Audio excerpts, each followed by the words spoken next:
Hello everyone, my name is Vatsala Sharma. आज हम discuss करेंगे topic simple and compound entry. Simple entry वो होती है जो अभी तक हम डिस्कस करते आ रहे हैं एंट्री, वो हमारी सिंपल एंट्री होती है। कंपाउंड एंट्री वो होती है जिसमें दो या उससे ज़्यादा अकाउंट्स आ जाते हैं, उसे हम कंपाउंड एंट्री कहते हैं। ठीक है, अब जैसे हमारी फर्स्ट ट्रांजैक्शन है cash received from Ram, simple entry है, ये हमेशा ही हम करते ही आ रहे हैं एंट्री, इसे हम कहेंगे सिंपल एंट्री। अब क्या एंट्री होगी कि हमने कैश रिसीव किया राम से। कैश क्या है हमारी एसेट, और एसेट किस में जाएगा, रियल अकाउंट में। और रियल अकाउंट का क्या रूल है, debit what comes in and credit what goes out. तो कैश आ रहा है बिजनेस में तो हम कैश को कर देंगे डेबिट टू राम अकाउंट, क्योंकि राम से हमने रिसीव किया। ठीक है, तो ये होती है हमारी सिंपल एंट्री। कंपाउंड एंट्री वो होती है जिसमें दो या उससे ज़्यादा अकाउंट्स आ जाते हैं, उसे हम कंपाउंड एंट्री कहते हैं। जो नेक्स्ट हमारी ट्रांजैक्शन है ये हमारी कंपाउंड एंट्री है। देखो, कैश हमने रिसीव किया राम से 9700 का as final settlement of 10,000। Ram से हमें मिलना था 10,000, लेकिन अब हमें वो राम 9700 देगा, क्योंकि ये अब हमारी फाइनल सेटलमेंट होगी। क्वेश्चन में मेंशन कर दिया 10,000 मिलना था, लेकिन अब वो मुझे 9700 ही देगा। ठीक है, तो अब देखो एंट्री क्या करेंगे। सबसे पहले हमने कैश रिसीव किया राम से, तो कैश टू राम अकाउंट, ये तो वही सिंपल हो गई। अब हमें मिलना था 10,000, लेकिन मिल रहा है 9700, कम मिल रहा है, हमारा लॉस हुआ है। कितना लॉस हुआ है, 10,000 माइनस 9700। इसका मतलब 300 हमें लॉस हुआ, 300 हमें कम मिल रहा है। इसका मतलब हमने 300 उसे डिस्काउंट दिया है। जब बिजनेस डिस्काउंट देता है किसी को भी तो वो उसके लिए एक्सपेंस होता है। और नॉमिनल अकाउंट का क्या रूल है, सारे एक्सपेंसेस और लॉसेस को हमने डेबिट करना है, तो हम डिस्काउंट अलाउड अकाउंट डेबिट करेंगे। जब हमें डिस्काउंट मिलेगा तब हम उसे क्रेडिट करेंगे, तो हम उसे कैसे लिखेंगे, टू डिस्काउंट रिसीव्ड अकाउंट। जब बिजनेस डिस्काउंट देगा तो उसके लिए एक्सपेंस होगा, तो उसे हम डेबिट करेंगे। तो क्या एंट्री हुई, कैश अकाउंट डेबिट 9700, क्योंकि कैश हमें 9700 मिला। डिस्काउंट अलाउड अकाउंट डेबिट 300, क्योंकि हमने डिस्काउंट 300 दिया। To Ram account 10,000। ठीक है, ये थी हमारी कंपाउंड एंट्री। नेक्स्ट हम और एंट्रीज डिस्कस करते हैं। अब ये जो एंट्रीज आगे मैंने की हैं, आगे दो एंट्रीज मैंने की है, ये जो हम एंट्रीज करते हैं हम अपनी कन्वीनियंस के अकॉर्डिंग करते हैं। देखो, राम इंट्रोड्यूस फॉर कैपिटल, हमें पता है जब बिजनेसमैन बिजनेस में पैसा लगाता है उसे हम कैपिटल से डिनोट करते हैं। तो राम क्या लेके आए कैपिटल की फॉर्म में, सबसे पहले कैश लेके आया। तो क्या एंट्री होती है, cash account debit to capital account with ₹1 lakh. ठीक है, फर्नीचर वो लेके आए 50,000 का। अब वो फर्नीचर लेके आया तो furniture account debit to capital account 50,000। Building लेके आया 2 लाख रुपीस की, तो building account debit to capital account 2 lakh. अब देखो, आपने एक चीज़ नोटिस की, हमारा एक अकाउंट 3 बार क्रेडिट हो रहा है, सेम अकाउंट 3 हमारा क्रेडिट हो रहा है।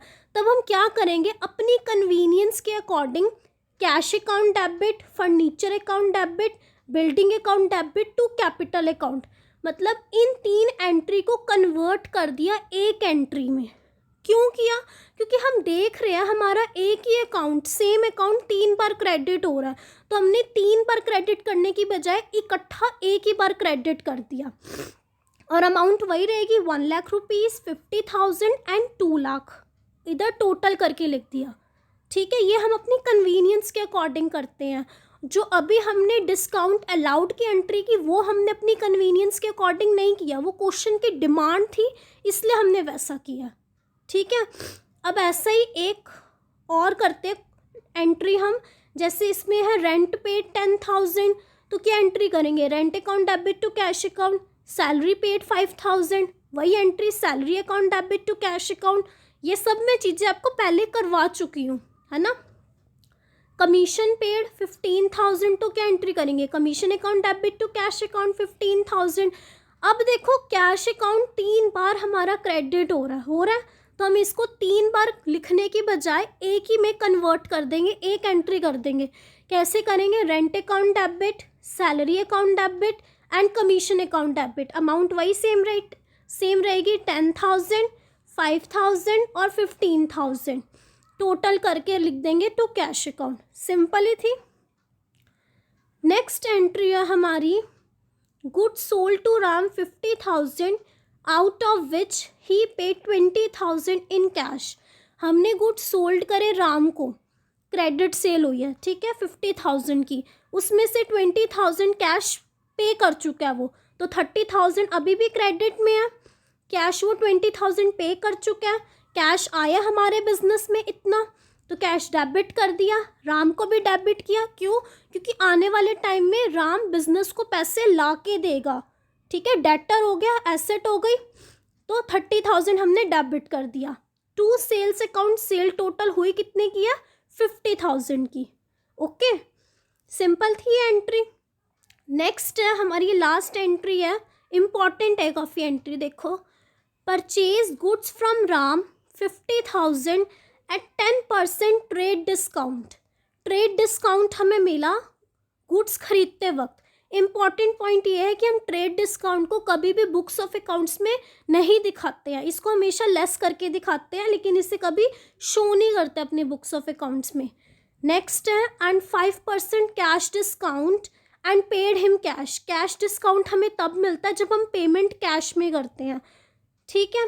अब देखो क्या होगी इसकी एंट्री, हमने गुड्स खरीदे राम से, तो purchase account debit to Ram account. अब हमने सामान खरीदा है, तो जब सामान खरीदा हमें, सामान खरीदते वक्त हमें डिस्काउंट मिला, तो ये हमारी इनकम है क्योंकि हमें कम पैसा पे करना पड़ेगा, तो टू डिस्काउंट रिसीव्ड अकाउंट, ठीक है, क्योंकि अब हमें डिस्काउंट मिला है, ये हमारी इनकम हुई है। और नॉमिनल अकाउंट का क्या रूल है, सारे इनकम और गेन को हमने क्रेडिट करना है, ठीक है।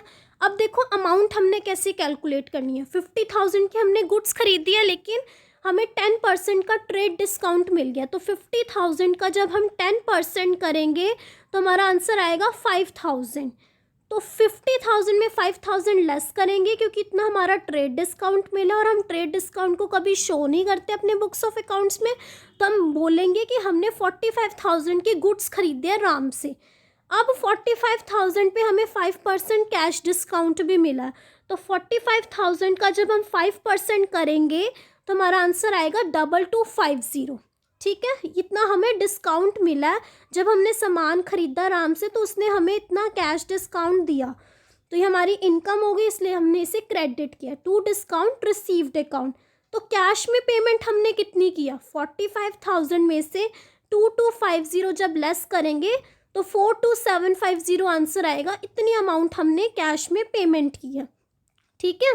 तो ये एंट्री होगी, परचेज अकाउंट डेबिट करेंगे 45,000 से, टू कैश अकाउंट 42750, इतना हमने कैश में उसे पेमेंट किया और इतना हमें डिस्काउंट मिला सामान खरीदते वक्त, दैट इज़ 2250।